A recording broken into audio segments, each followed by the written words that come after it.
1 கொரிந்தியரின் புஸ்தகம் 12வது அதிகாரம் 24வது வசனத்தை வாசிக்கலாம். 1 கொரிந்தியர் 12:24. நம்மில் லட்சணமுடையவர்களுக்கு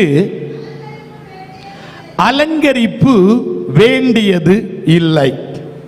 இன்றைக்கு நான் உங்களோடு கூட பேச போற செய்தியுடைய தலைப்பு அலங்கரிப்பு என்கிறதான தலைப்பில் கர்த்தருடைய வார்த்தைகளை பேசும்படியாக விரும்புகிறேன். வேத புஸ்தகத்தில் நாம் படிக்கும் பொழுது அநேக விதமான அலங்கரிப்புகளை குறித்து வேத புஸ்தகத்தில் படிக்க முடியும். ரட்சிப்பினால் கர்த்தர் அலங்கரிக்கிறார், நற்கிரியைகளினால் கர்த்தர் அலங்கரிக்கிறார், சாந்தம் பொறுமையினால் கர்த்தர் அலங்கரிக்கிறார், கீழ்ப்படிதலினால் அலங்கரிக்கிறார், பரிசுத்தத்தினால் அலங்கரிக்கிறார், உபதேசத்தினால் அலங்கரிக்கிறார். இப்படி நிறைய அலங்கரிப்பை குறித்து வேத புஸ்தகத்தில் படிக்க முடியும். கர்த்தருக்கு சித்தமானால் ஒவ்வொன்றாய் வருகிற நாட்களில் பேசுவேன். ஒரு அல்லேலூயா சொல்லுங்க, கையை பிடிச்சு சொல்லுங்க. நம்ம எல்லாரும் அலங்கரிக்கப்படணும். ஆமே. அப்ப இன்னைக்கு எதனால கர்த்தர் அலங்கரிக்க போகிறார் அதை தான் உங்களோடு கூட பேசும்படியாக விரும்புகிறேன். யோபின் புஸ்தகம் 26:13 நாம் படிக்கும் பொழுது, யோபின் புஸ்தகம் 26:13, தம்முடைய ஆவியினால் வானத்தை அலங்கரித்தார். அப்ப இன்றைக்கு உங்களோடு கூட நான் எதை பேச விரும்புகிறேன்னா, ஆவியினால் அலங்கரிப்பு. கையை பிடிச்சு சொல்லுங்க பார்க்கலாம். கர்த்தர் நம்மை எதினால் அலங்கரிக்க போறார்னா, ஆவியினால் அலங்கரிக்க போகிறார். இங்க இருக்கிற பிள்ளைகளையும் கர்த்தர் ஆவியினால் அலங்கரிக்க போகிறார், பெரியவர்களையும் ஆவியினால் அலங்கரிக்க போகிறார். நாம் படித்தோம் 1 கொரிந்தியர் 12:24 படித்தோம். லட்சணம் உள்ளவர்களுக்கு அலங்கரிப்பு தேவை இல்லை. அப்ப லட்சணமாய் இருக்கிறவங்களுக்கு என்ன தேவையில்லை? அலங்கரிப்பு தேவையில்லை. அப்ப அடுத்த பகுதியை பார்த்தீங்கன்னா, லட்சணம் இல்லாதவர்களுக்கு என்ன தேவை? அலங்கரிப்பு தேவை. அப்ப லட்சணம் உள்ளவனுக்கு அலங்கரிப்பு தேவையில்லை, லட்சணம் இல்லாதவர்களுக்கு அலங்கரிப்பு தேவையாய் காணப்படுகிறது. நீங்கள் இதிலே 2 விதமான அலங்கரிப்பை பைபிள் சொல்லுது. ஒன்று, ஆமென் ஸ்தோத்திரம், புறம்பான அலங்கரிப்பு. 1 பேதுருவின் புஸ்தகம் 3வது அதிகாரம் 1வது வசனத்தில் அங்கே படிக்கும் பொழுது ஒரு புறம்பான அலங்கரிப்பை குறித்து சொல்லப்பட்டிருக்கிறது. நான் 2வது சொல்றேன், ஆவிக்குரிய ஜீவியத்தின் அலங்கரிப்பு. அப்போ ஒரு தேவ பிள்ளைக்கு ஆமென் என்ன அலங்கரிப்பு தேவையில்லை என்று சொன்னால், புறம்பான அலங்கரிப்பு நமக்கு தேவையில்லை, ஆவிக்குரிய அலங்கரிப்பு நமக்கு தேவையாய் காணப்படுகிறது. ஆமென். அந்த 1 பேதுருவின் புஸ்தகம் 3வது அதிகாரம் 1வது வசனத்தை படிங்க பார்க்கலாம்.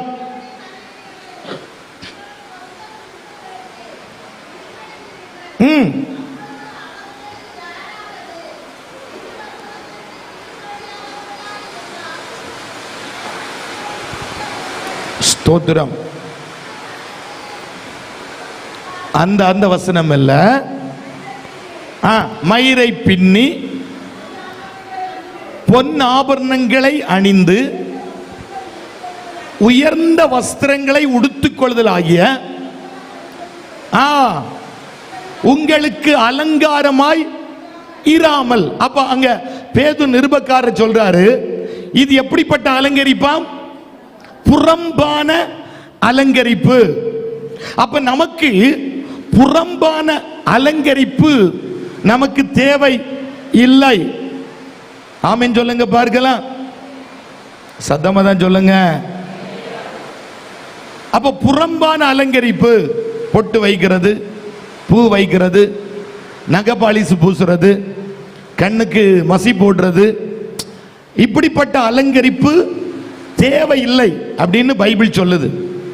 80 வயது பாட்டிமார்கள் 1 மணிக்கூர் முன்னாடி கண்ணாடியில போய் நின்று அங்க திரும்பி இங்க திரும்பி முடிய இங்க எடுத்து போட்டு அங்க போட்டு 1 மணிக்கூர் கண்ணாடிக்கு முன்னாடி போய் நின்று என்ன செய்து கொண்டிருக்கிறார்கள்? அலங்கரித்து கொண்டிருக்கிறார்கள். 10 மணிக்கு கூட்டம் சொன்னா 9:30 மணிக்கே திரும்புவாங்க. திரும்பி 10:30 மணி வரை எங்க தான் நிக்கிறாங்க? கண்ணாடிக்கு முன்னாடி தான் நிக்கிறாங்க. அப்ப பைபிள் சொல்லுது, இந்த புறம்பான அலங்கரிப்பு நமக்கு தேவை இல்லை. முத்துக்களால் மயிரை பின்னுகிறது, இதெல்லாம் ஆண்டவர் விரும்பல. ஆமே, ஸ்தோத்திரம். ஒரு அல்லேலூயா சொல்லிருங்க பார்க்கலாம். நான் பேசுறது கேக்குது இல்ல? எல்லாருக்கும் கேக்குதுன்னு சொன்னா கையை உயர்த்தி சத்தமா ஒரு அல்லேலூயா சொல்லுங்கள். ஆமீன். ஒரு பியூட்டிஷியனை கொண்டு வைத்து கருப்பா இருக்கிற பொண்ணையும் நல்ல புட்டி எல்லாம் போட்டு எனக்கே சந்தேகம் ஆயிற்று, நம்ம பிள்ளையா இது வேற பிள்ளையான்னு. ஆமே, நல்ல பியூட்டிஷியனை கொண்டு வச்சு ஆமீன் மணிக்கூர் கணக்கில் அழகுபடுத்துகிறது. இந்த புறம்பான அலங்கரிப்பு நமக்கு அலங்காரமாய் இராமல். அப்ப புறம்பான அலங்கரிப்பை கர்த்தர் விரும்பல. சின்ன பிள்ளைகளுக்கு எல்லாருக்கும் சொல்றேன், புறம்பான அலங்கரிப்பு நமக்கு தேவையில்லை. பைபிள் அத ஆமீன் புறம்பான அலங்கரிப்பின் தான் சொல்லுது. சரீரத்தில் பச்சையான எழுத்துக்களை எழுதுவது, இதெல்லாம் நமக்கு அலங்காரமாய் இருக்கக்கூடாது. இன்னைக்கு நான் சொல்லுகிற ஒரு அலங்கரிப்பு உங்களுக்குள்ளே உண்டாகணும். ஒரு ஆவிக்குரிய அலங்கரிப்பு எல்லா தேவ பிள்ளைகளுக்குள்ளே காணப்படணும். கையை உயர்த்தி ஒரு அல்லேலூயா சொல்லுங்க. நீங்க நல்லா சொல்லல, ஏன்னு தெரியல.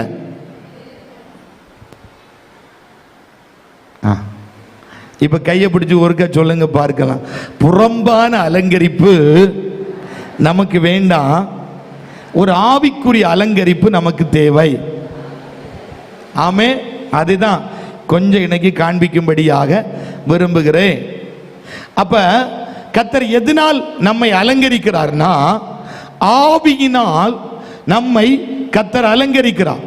ஸ்தோத்திரம். தீத்துவின் புஸ்தகம் 3வது அதிகாரம் 7வது வசனத்தை வாசிக்கும் பொழுது அங்கே ஒரு வார்த்தை சொல்லப்பட்டிருக்கிறது. பிள்ளைகள் எல்லாரும் கவனிக்கணும். தீத்துவின் புஸ்தகம் 3வது அதிகாரம் 7வது வசனம், இரட்சகராகிய இயேசு கிறிஸ்துவின் மூலமாய் அந்த பரிசுத்த ஆவியை நம்மேல் சம்பூர்ணமாய் பொழிந்தருளினார். அப்ப அந்த பரிசுத்த ஆவி நம்மேல் சம்பூர்ணமாய் ஊற்றப்பட வேண்டும். எல்லா தேவ பிள்ளைகளுக்குள்ளேயும் அந்த ஆவியானவருடைய அலங்கரிப்பு, அபிஷேகத்தினால் அலங்கரிப்பு, ஆவியின் அலங்கரிப்பு. அப்ப எல்லாருக்குள்ளேயும் அந்த ஆவியினால் அலங்கரிக்கப்படுகிற தன்மை எல்லா தேவ பிள்ளைகளுக்குள்ளேயும் உண்டாகணும். இன்றைக்கு பகல் நேரத்தில் அந்த புறம்பான அலங்கரிப்புகளை விட்டுவிட்டு ஒரு ஆவிக்குரிய அழியாத அலங்கரிப்பை எல்லா தேவ பிள்ளைகளும் பெற்றுக்கொள்ளணும். கையை பிடிச்சு சொல்லுங்க பார்க்கலாம். அழியாத அலங்கரிப்பை தேவ பிள்ளைகள் பெற்றுக்கொள்ளணும். ஆமே. அப்ப அங்கே படிக்கிறோம், தம்முடைய பரிசுத்த ஆவியை சம்பூர்ணமாய் கர்த்தர் பொழிந்தருளினார். அப்ப இந்த ஆவியானவர் எல்லா பிள்ளைகள் மேலையும் ஊற்றப்பட வேண்டும். சின்ன பிள்ளைகள் மேல் ஊற்றப்பட வேண்டும், பெரியவர்கள் மேல் ஊற்றப்பட வேண்டும். இந்த ஆவியானவர் எப்ப வருவார்னா, காத்திருந்து நாம் ஜெபிக்கும் பொழுது நம்மேல் அந்த ஆவியானவர் இறங்கி வருவார். ஆமீன். தாகத்தோடு கேட்கிற பிள்ளைகள் மேல் அந்த ஆவியானவர் இறங்கி வருவார். தாகம் உள்ளவன் மேல் தண்ணீரை ஊற்றுவேன் என்று சொன்ன தெய்வம், யார் ஒருவர் தாகத்தோடு இருக்கிறார்களோ, யார் ஒருவர் ஆசையோடு இருக்கிறார்களோ, எனக்கு இந்த ஆவியானவர் வேணும், இந்த பரிசுத்த ஆவியானவரை பெற்றுக்கொள்ளணும், அந்த ஆவியின் மூலமாய் நான் அலங்கரிக்கப்பட வேண்டும் என்று சொல்லி காத்திருந்து ஜெபிக்கிற பிள்ளைகள், தாகத்தோடு இருக்கிற பிள்ளைகள் மேல் இன்றைக்கு பரிசுத்த ஆவியானவர் சம்பூர்ணமாய் ஊற்றப்பட போகிறார். இன்றைக்கு ஆவியினால் ஒரு அலங்கரிப்பு நடக்க போகிறது. ஆமென் சொல்லுங்க பார்க்கலாம். கையை பிடிச்சு சொல்லுங்க. நம்முடைய வாழ்க்கை அலங்கோலமாய் இருந்து கொண்டே இருக்கலாம். அந்த அலங்கோலமான வாழ்க்கையை அழகுள்ளதாய் மாற்றுகிறவர் பரிசுத்த ஆவியானவராய் காணப்படுகிறார். ஆமென். அப்ப அலங்கோலமான ஜீவியம் அழகுள்ளதாய் மாறுவதற்கு என்ன தேவைன்னா, எனக்கு ஆவியானவர் தேவை, எனக்கு பரிசுத்த ஆவியானவர் தேவை. நான் சொல்றேன், நாம் பரிசுத்தமாய் வாழ்வதற்கு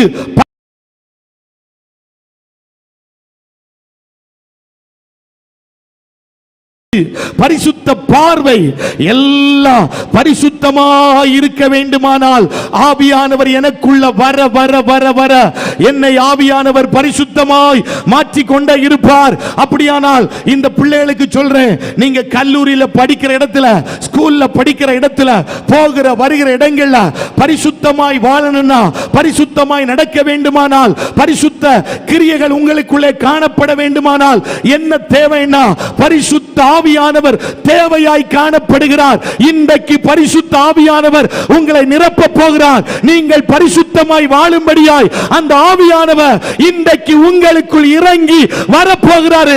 இப்ப ஒரு கையை தட்டி வாய்களை திறந்து, இயேசுவே, அந்த ஆவியினால் நான் அலங்கரிக்கப்பட வேண்டும். உடபல கபரா தி கத்துலானியா உடமன கடகதுரியா அந்தல் கடகதுரியா. நல்ல வாய்களை திறங்க பார்க்கலாம். இன்னைக்கு ஆவியானவர் உங்களுக்குள்ள இறங்கி வர போகிறார். இன்னைக்கு பரிசுத்த ஆவியானவர் உங்களுக்குள்ள இறங்கி வர போகிறார். உங்களை மாற்ற போகிறார். உங்களுடைய ஜீவியத்தை மாற்ற போகிறார். உங்களுடைய வாழ்க்கையை மாற்ற போகிறார். உங்களுடைய குணத்தை மாற்ற போகிறார். உங்களுடைய பேச்சை மாற்ற போகிறார். உங்களுடைய கிரியையை மாற்ற போகிறார். அல்லேலூயா. நல்ல கையை தட்டி வாய்களை திறந்து இப்ப ஆண்டவரை பார்த்து சொல்லுங்க, ஆண்டவரே, நீர் எனக்கு தேவை, இந்த பரிசுத்த ஆவியானவர் எனக்கு தேவை. என் ஜீவியத்தை, என் வாழ்க்கையை மாற்றி அமைக்கிற அந்த பரிசுத்த ஆவியானவர் எனக்கு தேவையாய் காணப்படுகிறது. இன்றைக்கு ஆவியானவர் உங்களுக்குள்ளே இறங்கி வரப்போகிறார். உங்களுடைய ஜீவியத்தை, குணத்தை, வாழ்க்கையை இந்த பரிசுத்த ஆவியானவர் மாற்ற போகிறார். ஆமென். அல்லேலூயா சொல்லுங்க பார்க்கலாம். கையை பிடிச்சு சொல்லுங்க, பரிசுத்த ஆவியானவர் வரும் பொழுது ஒரு பெரிய மாற்றம் நடக்கும். எத்தனை பேர் நம்புறீங்க? நம்புறவங்க மட்டும் கையை உயர்த்தி போற அல்லேலூயா சொன்னா போதும். ஆமென். நம்முடைய மாம்சம் மாறணும்னா ஆவியானவர் தேவை. நான் தான் இந்த கறிக்கொட்டையை நமக்கு தெரியும், கறிக்கட்டை. இதை எடுத்து வைத்து எவ்வளவுதான் விலை உயர்ந்த சோப்பை வாங்கி வச்சு தேய்ச்சாலும், அது லக்ஸ் சோப்பா இருக்கட்டும், ஃபியல் சோப்பா இருக்கட்டும், ஹமாமா இருக்கட்டும், மெடிமிக்ஸா இருக்கட்டும், எவ்வளவு விலை உயர்ந்த சோப்பை வாங்கி வைத்து தேய்த்தாலும் கறி மாறுமா? சொல்லுங்க சகோதரிமார்கள், சொல்லுங்க. எவ்வளவு தேய்த்தாலும் மாறுமா? மாறாது. ஆனால் அந்த கறிக்கொட்டை பளபளக்கிற ஒரு இடம் உண்டு. எங்க பளபளக்குன்னு தெரியுமா? கொல்லம் பற்றவங்களுக்கு தெரியுமா? கொல்லனுக்கு பற்ற இந்த ஆயுதங்களை எல்லாம் அடிச்சு தீட்டி அந்த கூர்மையாக்குவான் தெரியுமா? கொல்லம் பற்ற. அது பிக்காசா இருக்கட்டும், கோடாரியா இருக்கட்டும், ஆமீன், கடப்பாறையா இருக்கட்டும், ஆமீன். நீங்க ஒரு மாதிரி இருக்கிறீங்க, என்னன்னு தெரியல. அது தீட்டி கூர்மையாக்குற இடம் தெரியும். ஃபேன் போடணுமா? இந்த ஃபேனை எல்லாம் போட்டு விடுங்க. ஆமே, கத்த நல்லவன். ஒரு லேலியா சொல்லுங்க பார்க்கலாம். ஆமே. அதை தீட்டி கூர்மையாக்குற இடம் தெரியும்ல. அந்த கொல்லம்பற்றைக்கு போனா அவன் ஒரு ஊதுகுழல் வச்சிருப்பான். அந்த ஊதுகுழல் வச்சு அவன் என்ன செய்வான்? ஊதுவான். அப்ப அந்த கறிக்கொட்டையை என்ன செய்யணும்? அங்க வாரி போடுவாங்க. போடும் பொழுது அந்த கறி கொட்டை அதுல கிடந்து என்ன செய்யும்? பல பல பல பல பல பலன்னு அது மின்னிட்டே இருக்கும். நாம் பல பலர்க்கிற ஒரு இடம் உண்டு, அதுதான் தேவனுடைய சமூகமாய் காணப்படுகிறது. இங்க கறி கொட்டையாய் நாம் வரும் பொழுது, ஒன்றுக்கும் பிரோஜனம் இல்லாமல் வரும் பொழுது, நம்மை பிரகாசிக்க, நம்மை வெளிச்சமாய் மாற்றுகிற, நமக்குள்ளே உணர்வை கொண்டு வருகிற, நமக்குள்ளே வெளிச்சத்தை கொண்டு வருகிற, மகிமையை கொண்டு வருகிற ஒரு இடம்தான் கர்த்தருடைய சமூகமாய் காணப்படுகிறது. இங்கே கரிக்கொட்டையாய் வருகிற பிள்ளைகளை கரிக்கொட்டையாய் கர்த்தர் கட்டையாய் கர்த்தர் அனுப்புவதில்லை. கர்த்தர் பிரகாசிக்க வைத்து அவர் அனுப்புகிறார். இன்றைக்கு பகல் நேரத்தில் சொல்றேன், ஆவியானவர் உங்களுக்குள்ள இறங்கி வர போகிறார். அந்த அபிஷேகம் உங்கள் மேல் ஊற்றப்பட போகிறது. இன்றைக்கு சின்ன பிள்ளைகள், பெரியவர்கள், வாலிபர்கள் எல்லார் மேலையும் அந்த அபிஷேகத்தை கர்த்தர் ஊற்றி இன்றைக்கு பிரகாசிக்க கர்த்தர் வைக்க போகிறார். அந்த மாம்ச சுபாவத்தை ஜெயிக்க, அந்த மாம்ச எண்ணங்களை ஜெயிக்க, அந்த மாம்சத்தின் கிரியைகளை ஜெயிக்கத்தக்கதாக ஆவியானவர் உங்களுக்குள் ஊற்றப்பட போகிறார்.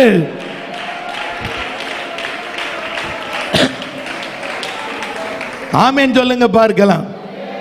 கையை பிடிச்சு சொல்லுங்க, ஆவியானவர் உங்களுக்குள்ள வருவார், நீங்கள் அலங்காரம் உள்ளவர்களாய் மாறுவீர்கள். ஆமென். அப்ப அலங்கோலமான ஜீவியத்தை மாற்றுகிறவர் பரிசுத்த ஆவியானவராய் காணப்படுகிறார். இன்னைக்கு இந்த பகல் நேரத்தில் அந்த ஆவியானவரை பெற்றுட்டு தான் எல்லாரும் போகணும். பிள்ளைகள் எல்லாம் கவனிங்க, எல்லா பிள்ளைகளும் அந்த ஆவியை பெற்றுவிட்டு தான், அந்த அலங்கரிக்கிற ஆவியை பெற்றுவிட்டு தான் இன்னைக்கு போகணும். உங்கள் ஜீவியம் அலங்கோலமாய் இருக்குமானால் இந்த கூட்டத்திற்கு அப்புறமாய் அழகுள்ளதாய் கர்த்தர் மாற்ற போகிறாரு. அப்ப ஆவியானவர் வரும் பொழுது என்ன நடக்கும்? டக்கு டக்குன்னு ஒன்று காரியங்களை சொல்லி நம்ம கொஞ்ச நேரம் ஜெபிக்க போகிறோம். ஆமென், ஸ்தோத்திரம். 1 சாமுவேலின் புஸ்தகம் 10வது அதிகாரம் 6வது வசனத்தை வாசிங்க பார்க்கலாம். 1 சாமுவேல் 10:6. கர்த்தருடைய ஆவி உன்மேல் இறங்குவார், நீ அவர்களோடு கூட தீர்க்க தரிசனம் சொல்லி வேறு மனிதனாய் மாறுவாய். அப்ப கவனிக்கணும் தேவ பிள்ளைகள். அப்ப ஆவியானவர் வரும் பொழுது ஒரு மாற்றம் உண்டாகும். பரிசுத்த ஆவியானவர் வரும் பொழுது நீ தீர்க்க தரிசனம் சொல்லி வேறு மனிதனாய் மாறுவாய். கவனிக்கணும் எல்லாரும். அப்ப இந்த ஆவியானவர் எனக்குள் வர பெற்றோர்களாய் இருக்கலாம், தாய் தகப்பனாய் இருக்கலாம். நான் சொல்றேன், ஆவியானவர் உள்ள வர வர அந்த கோபம் என்னை விட்டு மாறிக்கொண்டே இருக்கும். நம்ம மோசேயை பார்க்கிறோம், பயங்கர கோபக்காரன். ஒருத்தனை ஒரே அடியில் அடிச்சு கொன்று புதைச்சும் போட்டுட்டாரு. ஆனா பாருங்க, அவனுடைய வாழ்க்கையை ஆண்டவர் மாற்றினார், அவனுடைய ஜீவியத்தை ஆண்டவர் மாற்றினார். இயேசுவே அவரை குறித்து சாட்சி கொடுத்தார், உலகத்தில் இவனை போல் சாந்த குணம் உள்ளவன் ஒருவனும் இல்லை என்று சொல்லுகிற அளவில் கர்த்தரே அவனை குறித்து சாட்சி கொடுத்தார். அப்ப பயங்கர ஒரு கோபக்காரன்.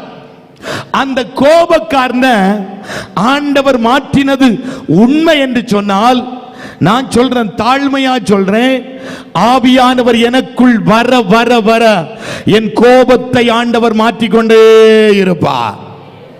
என் அகங்காரத்தை ஆண்டவர் மாற்றிக்கொண்டே இருப்பார். என் பெருமையை ஆண்டவர் மாற்றிக்கொண்டே இருப்பான். என்ன தெரியாமலே எனக்குள் ஒரு தாழ்மை வந்து கொண்டே இருக்கும். ஒரு தாழ்மையின் சுபாவம் என்ன தெரியாமலே எனக்கு வந்து கொண்டே இருக்கும். எனக்குள்ள ஒரு சகிப்பு தன்மை கடந்து வந்து கொண்டே இருக்கும். ஆமென். சின்ன சின்ன விஷயத்தையும் சகிக்க முடியல, சின்ன சின்ன காரியத்தையும் சகிக்க முடியல. ஆனா ஆவியானவர் எனக்குள் வர வர என்ன பிரச்சனைகள் வந்தாலும், என்ன பெரிய போராட்டங்கள் வந்தாலும், நான் அதை சகிக்கத்தக்கதாக ஒரு சகிப்பு தன்மை எனக்குள் உருவாக்கப்பட்டு கொண்டே இருக்கும். இதற்கு காரணம் என்னவென்று சொன்னால், எனக்குள் ஆவியானவர் வர வர வர என்னை ஒரு சாந்தமுள்ள மனிதனாய், சகிப்பு தன்மை உள்ள மனிதனாய், பொறுமை உள்ள மனிதனாய், அமைதல் உள்ள மனிதனாய், கீழ்ப்படிதல் உள்ள மனிதனாய் என்னை மாற்றுகிறவர் பரிசுத்த ஆவியானவராய் காணப்படுகிறார். அப்ப அந்த பரிசுத்த ஆவியா நம்ம பெற்றுக்கொள்ளணுமா, பெற்றுக்கொள்ள வேண்டாமா? கையை பிடிச்சு சொல்லுங்க. அந்த ஆவியானவரை எல்லாரும் பெற்றுக்கொள்ளணும். பிள்ளைகளுக்கும் சொல்ற, அந்த ஆவியானவரை பெற்றுக்கொள்ளணும். நீங்கள் ஞானம் இல்லாமல் இருக்கலாம், ஆனா ஆவியானவர் உங்களுக்குள் வரும் பொழுது நீங்கள் ஞானத்தில் சிறந்த பிள்ளைகளாய் நீங்கள் மாற்றப்படுவீர்கள். ஆனபடினால்தான் பெசலேனை ஆமென் கர்த்தர் ஒரு விசேஷித்த ஆவியினால் கர்த்தர் நிரப்பினார். அவன் ஞானமுள்ள மனிதனாய் மாற்றப்பட்டது போல அந்த பெசலேனுக்குள்ள இறங்கின அந்த ஆவி வரும் பொழுது உங்களையும் விசேஷமுள்ள பிள்ளைகளாய், நல்ல ஞானமுள்ள பிள்ளைகளாய், நல்ல அறிவுள்ள பிள்ளைகளாய் உங்களை மாற்றுகிறவர் பரிசுத்த ஆவியானவராய் காணப்படுகிறார். ஆமென் சொல்லுங்க பார்க்கலாம். கையை பிடிச்சு சொல்லுங்க. ஆவியானவர் வரும் பொழுது நமக்குள்ள ஒரு பெரிய மாற்றம் உண்டாகிட்டே இருக்கும்.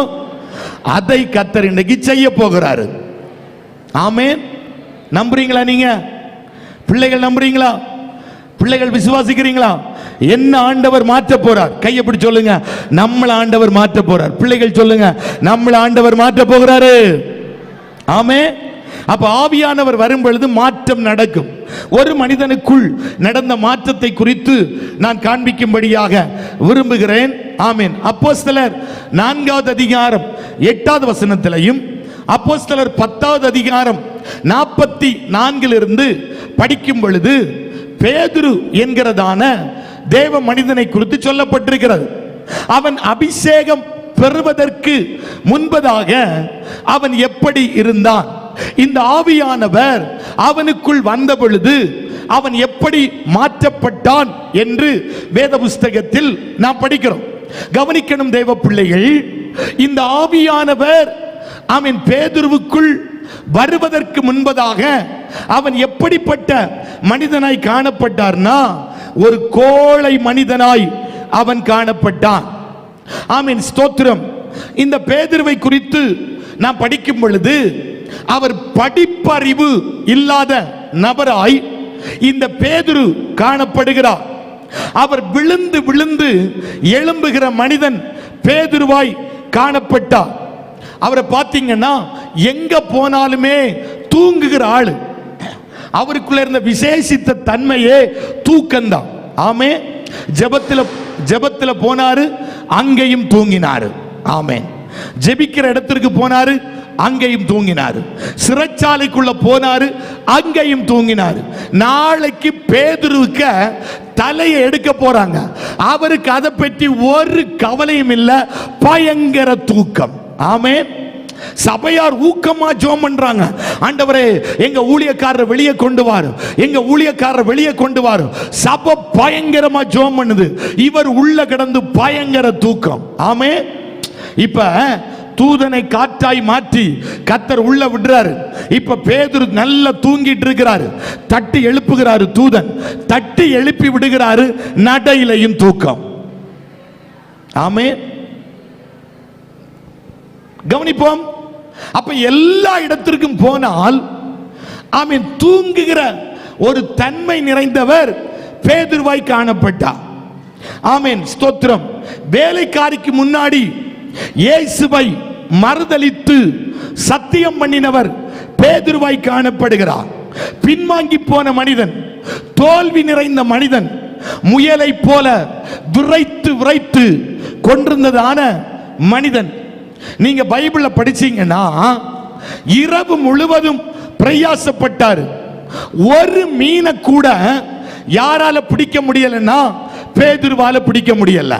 ஆமென். அப்படிப்பட்ட மனிதன் தான் பேதுரு என்கிற தேவ மனிதராய் காணப்பட்டார். நீங்க இப்ப பைபிள்ல படிச்சா அப்போஸ்தலர் 4:8 10:44 படிக்கும் பொழுது இந்த பேதுருவை கர்த்தர் இப்ப அபிஷேகம் பண்ணுகிறார். அபிஷேகம் பண்ணப்பட்ட பேதுரு எழும்பி நின்று பிரசங்கம் பண்றாரு. பிரசங்கம் பண்ணினா ஒரே பிரசங்கத்தில் எத்தனை பேர் ரட்சிக்கப்பட்டார்கள்? 3000 பேர் ரட்சிக்கப்பட்டார்கள். ஒரு மீன் பிடிக்க முடியாத ஆளை கொண்டு இப்ப ஒரே பிரசங்கத்தில் எத்தனை பேர் ரட்சிப்புள்ள கொண்டு வந்தாரு? 3000 பேரை கர்த்தர் ரட்சிப்புக்குள்ளே கர்த்தர் கொண்டு வந்தார். ஒரு அல்லேலூயா சொல்லுங்க பார்க்கலாம். கவனிக்கணும் தேவ பிள்ளைகள், உண்டான மாற்றத்தை பாருங்கள், உண்டான மாறுதலை பாருங்கள். படிப்பறிவில்லாத மனிதன், கோழையாய் காணப்பட்டவர், பின்வாங்கி போனவர், இயேசுவை மறுதலித்து ஆமென் சத்தியம் பண்ணிடவர், இப்ப எழும்பி நின்று பிரசங்கம் பண்றாரு. ஒரே பிரசங்கத்தில் 3000 பேர் ரட்சிக்கப்பட்டார்கள். ஆமே, நான் சொல்றேன் 3000 பிரசங்கம் பண்ணி, நாங்க 3000 பிரசங்கம் பண்ணினா ஒரு ஆள் ரட்சிக்கப்படல. விளங்கிச்சா உங்களுக்கு நான் சொல்றது? அவர் ஒரே பிரசங்கத்தில் எத்தனை பேர் ரட்சிப்புக்குள்ள கொண்டு வந்தாரு? ஆனா நான் சொல்றேன், நாங்க 3000 பிரசங்கம் பண்ணா ஒரு ஆளு மனம் திரும்பல. சண்டை பிடிக்காதுங்கன்னு பிரசங்கம் பண்ணி விடுறோம். வீட்டில் போன உடனே என்னதான் பிடிக்கிறீங்க? புருஷன் மனைவியும் சண்டை பிடிக்காதுங்கன்னு சொல்லி விடுறோம். கூட்டம் முடிந்து வீட்டில் போன உடனே என்ன நடக்குது? ரட்சிக்கப்படாத புருஷன் வீட்டில் இருந்தா ஆமே அவர் கேட்கிறார், இந்த பாஸ்டர் பயிலுவா இப்படியா சொல்லி விட்டானு. அறுப்பெல்லாம் யாருக்கு சொல்லுங்க? நீங்க சண்டை பிடிங்க நாங்க சொல்லி விடுறோம், அடி பிடிங்க சொல்லி விடுறோம், பக்கத்து வீட்டில் சண்டை பிடிங்க நாங்க சொல்லி விடுறோம். நாங்க என்ன சொல்றோம்? சண்டை பிடிக்கப்படாது, நல்லா வாழணும், நல்லா ஜீவிக்கணும், சமாதானமா வாழணும், அப்படிதானே நாங்க சொல்லி விடுறோம். அதான் சொன்னேன், நாங்க 3000 பிரசங்கம் பண்ணா ஒரு ஆள் என்ன செய்யல? ரட்சிக்கப்படல. ஆனால் அபிஷேகம் பண்ணப்பட்ட பேதுரு எழும்பி நின்று பிரசங்கம் பண்ணாரு. ஒரே பிரசங்கத்தில் 3000 பேர் ரட்சிக்கப்பட்டார்கள். கை தட்டுங்க பார்க்கலாம். கையும் தட்ட மாட்டீங்க, ஆமே அல்லேலியாவும் சொல்ல மாட்டீங்க. உங்களை எப்படியாக சீயோன்ல கொண்டு சேர்க்கிறது? சீயோனுக்கு போணுமே. அல்லேலியா சொல்லுங்க பார்க்கலாம்.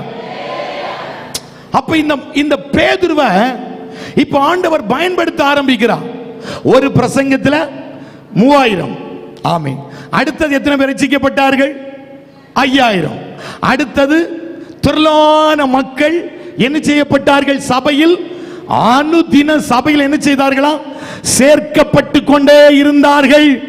சாதாரணமாய் ஒன்றுக்கும் உதவாமல் காணப்பட்ட பேதுருவை பயன்படுத்த முடியுமானால், இன்றைக்கு பகல்ல சொல்றேன், அந்த ஆவியானவர் எனக்குள்ளையும் உங்களுக்குள்ளையும் வரும் பொழுது, பிள்ளைகளுக்குள்ள வரும் பொழுது, உங்களை வல்லமை வாய்ந்த ஒரு தீர்க்கதரிசியாய், ஒரு சுவிசேஷகர்களாய், ஒரு அப்போஸ்தலர்களாய், ஒரு மேய்ப்பர்களாய், தேவனுடைய ராஜ்யத்தை கட்டுகிறவர்களாய், தேவனுடைய ராஜ்யத்தை பூமியிலே கொண்டு வருகிற பிள்ளைகளாய் உங்களை மாற்ற அந்த அபிஷேகம் வல்லமை உள்ளதாய் காணப்படுகிறது. இப்ப நம்புகிற பிள்ளைகள் கை தட்டி ஒருக்கா கர்த்தரை மகிமைப்படுத்துங்கள். தேசத்தை அசைக்கிறவர்கள் இங்கேயும் வந்து விட்டார்கள் என்று சொல்லத்தக்க அளவில் ஆமென் பிள்ளைகள் மேலையும் நம் மேலையும் அந்த அபிஷேகத்தை ஊற்றி கர்த்தர் வல்லமையாய் நம்மை கர்த்தர் பயன்படுத்த போறாரு. ஆமென். இப்ப கையை பிடிச்சு சொல்லுங்க, ஆவியானவர் வந்தா வல்லமையாய் பயன்படுத்தப்படுவீங்க. அதான் பாடுறோம், நீர் வந்தா என் சூழ்நிலை மாறுமே. பாடுங்க, சாத்தியமாகுமே. நீர் வந்தா சூழ்நிலை மாறுமே, சாத்தியமா.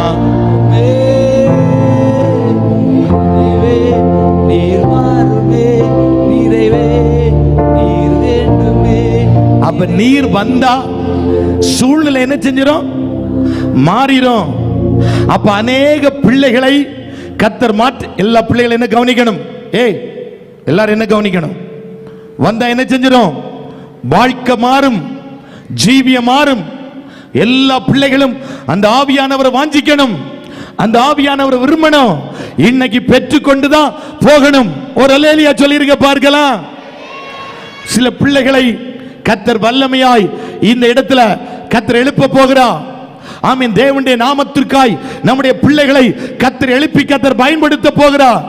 வேத புஸ்தகத்தில் நாம் படிக்கும் பொழுது நெகேமியா என்கிற மனிதனை கொண்டு எருசலேமின் மதில் சுவர் கட்டுகிற ஊழியத்தை நெகேமியாவின் கரத்தில் கர்த்தர் கொடுத்தது போல இந்த ஆலயத்திலேயும் சில நெகேமியாக்களை கர்த்தர் எழுப்பிவிட போகிறார்.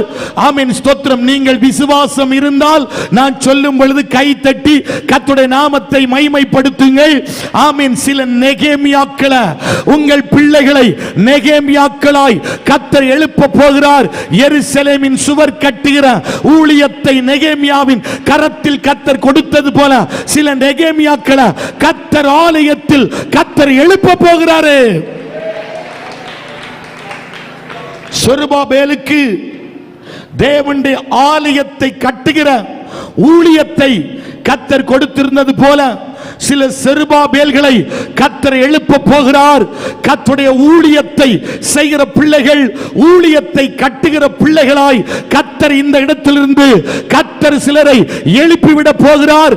சாதாரணமாய் காணப்படுகிற பிள்ளைகள் கர்த்தருடைய ஊழியத்திற்காக, தேவனுடைய நாமத்திற்காக தேசமெங்கும் புறப்பட்டு போய் சுவிசேஷம் அறிவிக்கும்படியாய் சில மிஷனரிகளை கர்த்தர் நம்முடைய ஊழியத்திலிருந்து கர்த்தர் எழுப்பிவிட போகிறார்.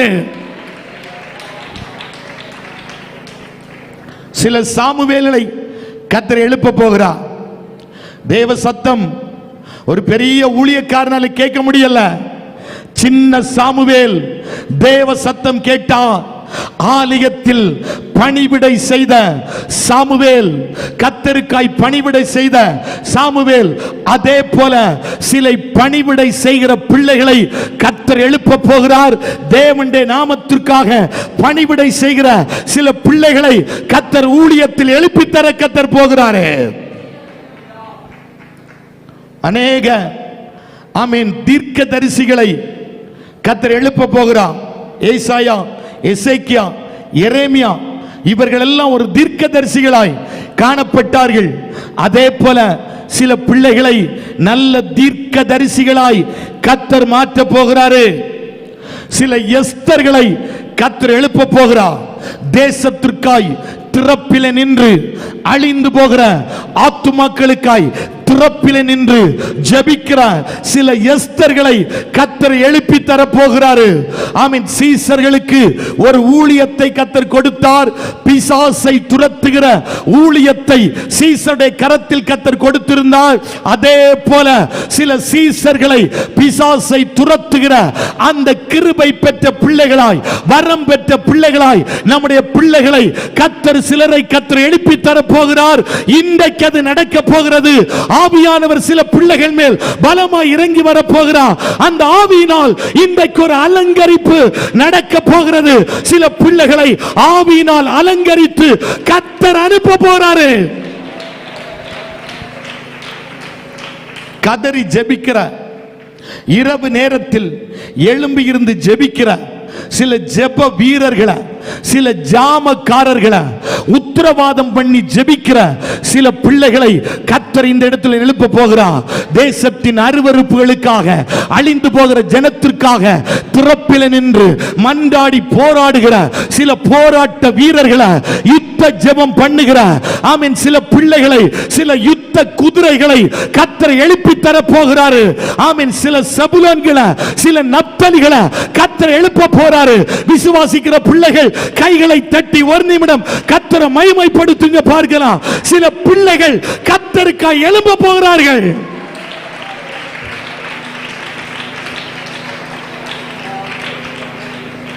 ஆமென் சொல்லுங்க. பெற்றோர்கள் கையை பிடிச்சு சொல்லுங்க, நம்முடைய பிள்ளைகள் இப்படி எழும்புவார்கள். நம்புறீங்களா? உங்க ஜெபம், உங்க கண்ணீர் பிள்ளைகளை எழுப்பி விட போகிறது. பிள்ளைகளை உருவாக்கி விட போகிறது. கர்த்தருக்காய் பிள்ளைகள் எழும்ப போகிறார்கள். ஒரு பெரிய மாற்றத்தை கொடுத்து நம்முடைய பிள்ளைகளை பலவான்களாய் கர்த்தர் மாற்ற போகிறார்கள். கர்த்தர் மாற்ற போகிறார். பலவான்களாய் எழும்பி தேசத்தை அசைக்கிற பிள்ளைகளாய் நம்முடைய பிள்ளைகளை கர்த்தர் மாற்ற போகிறாரு. ஆமென் சொல்லுங்க பார்க்கலாம். பாருங்கள், இந்த பேதுருவை கர்த்தர் பயன்படுத்த ஆரம்பிக்கிறார். ஆமீன். ஒரே பிரசங்கத்தில் 3000 5000 அநேக திரளான மக்கள் ஆலயத்தில் சேர்க்கப்பட்டார்கள். ஆமீன். இந்த பேதுருவை கொண்டு கர்த்தர் செய்கிறார். அடுத்த பாருங்க, ஸ்தோத்திரம். இவர்கள் இப்ப ஜெப ஆலயத்திற்கு போகிறார்கள். என்ன கவனிக்கணும் எல்லா தேவ பிள்ளைகள். இப்ப அந்த ஆலயத்திற்கு அலங்கார வாசல் என்கிற ஒரு வாசலை குறித்து சொல்லப்பட்டிருக்கிறது. அந்த ஆலயத்திற்கு நிறைய வாசல் உண்டு. அதிலே ஒரு வாசல் அலங்கார வாசல். ஏனென்று சொன்னால் அந்த அலங்கார வாசல் வழியாகத்தான் ஆமீன் விஐபிகள், வசதி படைத்தவர்கள், கனம் பொருந்தினவர்கள் எல்லாம் போகிற வாசல் அலங்கார வாசலாய் காணப்படுகிறது. இப்ப தாயின் வயிற்றில் பிறந்தது முதல் ஒரு நடக்க முடியாத ஒரு சப்பானிய எங்க கொண்டு வைத்திருந்தார்கள்? அலங்கார வாசல்ல கொண்டு வைத்திருக்கிறாங்க. இப்ப பேதுரு யோவானும் எங்க போறாங்க? ஆலயத்திற்கு போறாங்க. இப்ப இவர்கள் பிச்சை கேட்டார்கள். பிச்சை கேட்ட பொழுது இவர்கள் சொன்னார்கள், வெள்ளியும் பொன்னும் எங்களிடத்தில். அப்ப அன்றைக்கு அவங்க கையில என்ன இல்லையா? வெள்ளியும் பொன்னும் இல்ல. ஆனா பேதுரு சொன்னாரு, என்னிடத்தில் இருக்கிறதை உனக்கு தருகிறேன். இப்ப கவனிக்கணும் தேவ பிள்ளைகள். அவர் சொல்றாரு, வெள்ளியும் பொன்னும் என்னிடத்துல இல்ல. இப்ப என்ன கவனிங்க, நான் இதை சொன்ன என்ன தெரியல, ஆனாலும் சொல்றேன். ஆமே, இவன் எடுத்துக்கொள்ளும். இவன் இப்ப யாரு? இவன் யாரு? இவன் இல்ல, அவன் சப்பானி. இவன் நல்லவன். ஆமே, கை கால்கள் எல்லாம் இவனுக்கு நல்லா இருக்குது. எல்லாரும் என்ன கவனிங்க, நான் இப்ப சொல்ல போறத கவனிங்க. ஆமே, இவன் இப்ப யாரு? இவன் அல்ல, அவன். எப்படிப்பட்ட ஆளு? சப்பானியா இருக்கிறான். கால் செயல்படல, கை செயல்படல, இவன் சப்பானியா இருக்கிறான். அப்ப பேதுரு ஒன்னு சொன்னாரு. என்ன சொன்னாரு? வெள்ளியும் பொன்னும் என்னிடத்தில் இல்ல, இயேசுவின் நாமத்தில் எழும்பி நட. இப்ப யார் எழும்பி நடந்தது? சப்பானி எழும்பி உட்காரு. உட்காரு. இவன் அல்ல, அவன். இங்க உட்காரு. இப்ப கவனிக்கணும், பேதுருக்கு மேல என்ன இருந்தது? என்ன கவனிங்க, பேதுருக்கு மேல கர்த்தர் எதை ஊற்றி வைத்திருந்தார்? அபிஷேகத்தை ஊற்றி வைத்திருந்தார். இப்ப இந்த அபிஷேகம், ஆமீன், சிரசில் ஊற்றப்பட்ட அபிஷேகம் இந்த எலும்பு வழியாய், இந்த நரம்பு வழியாய் இப்ப என்ன செய்து புறப்பட்டு போகுது. இப்ப இவன் யாரு? மறுபடியும் சொல்றான், இவன் அல்ல, அவன். எப்படி கிடக்கிறான்? சப்பானியா கிடக்கிறான். இப்ப பாருங்கள், அவனுக்குள் இருந்த அபிஷேகம், இவன் எலும்பு செயல்படல, நரம்பு செயல்படல, சதை செயல்படல, ஒன்றுமே செயல்படல. இப்ப அவனுக்குள் இருந்த அபிஷேகம் இந்த சப்பானிய தூக்கி விட்டது போல இன்றைக்கு பகல சொல்றேன், அநேக சப்பானிகளை நாம் தூக்கி விடும்படியாய் நம்மேல் கர்த்தர் ஒரு அபிஷேகத்தை கர்த்தர் வைக்க போகிறாரு. உடபல கபரா கத்தலா ரீபத்தலா சத்தலா கத்தலா கந்தலா உடமன கடகதுரியா. பேதுருவின் மேல் இருந்த அபிஷேகம் ஓ சப்பானியை தூக்கி விட்டது போல இன்றைக்கு அநேக ஆவிக்குரிய சப்பானிகளை தூக்கி விடும்படியாய் அருமை தாயே, அருமை தகப்பனே, வாலிப தம்பி தங்கச்சி, உன்மேல் கர்த்தர் ஒரு அபிஷேகத்தை இன்றைக்கு பகல் நேரத்தில் கர்த்தர் வைக்க போறாரு. ஆமென்.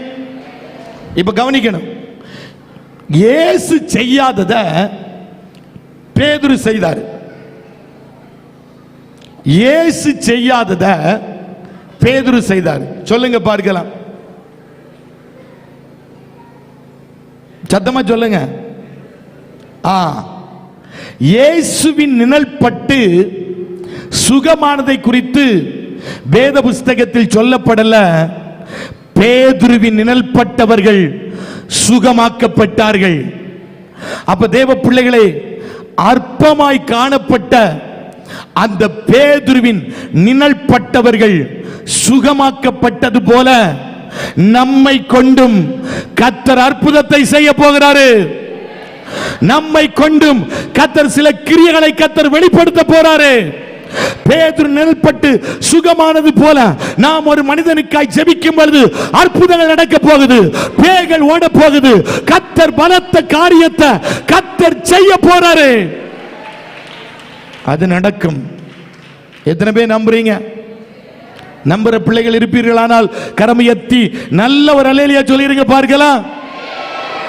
அடுத்து நீங்க பாத்தீங்கன்னா, ஒன்றுக்கு முடியாத பேதுரு, ஒன்றுக்கும் தகுதியில்லாத பேதுருவை கொண்டு மரித்து போன, ஆமீன் ஸ்தோத்திரம், அந்த சீசிய உயிரோடு கூட ஜெபித்து அவர் உயிரோடு எழுப்புகிறார். மரித்தவளை உயிரோடு எழுப்புகிற அந்த வல்லமைய அவர் பெற்றிருந்தார். அதே போல நான் இன்னைக்கு சொல்றேன், அபிஷேகம் வந்த பொழுது பேதுருவுக்குள் ஒரு பெரிய மாற்றம் நடந்தது, ஒரு பெரிய மாறுதல் நடந்தது.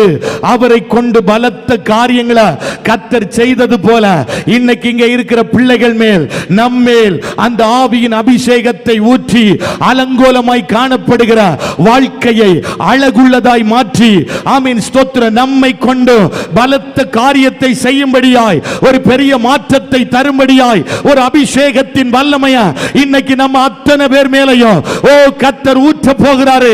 ஒரு அலங்கரிப்பு நடக்க போகிறது. ஆவியினால் ஒரு அலங்கரிப்பை கர்த்தர் இப்ப வைக்க போகிறாரு. எத்தனை பிள்ளைகள் நான் ஆவியினால் அலங்கரிக்கப்படணும், அந்த அபிஷேகம் எனக்கு வேணும், அந்த ஆவியின் வல்லமை நான் பெற்றுக்கொள்ளணும், அந்த ஆவியின் வல்லமை எனக்கு வேணும் அப்படின்னு விரும்புகிற பிள்ளைகள்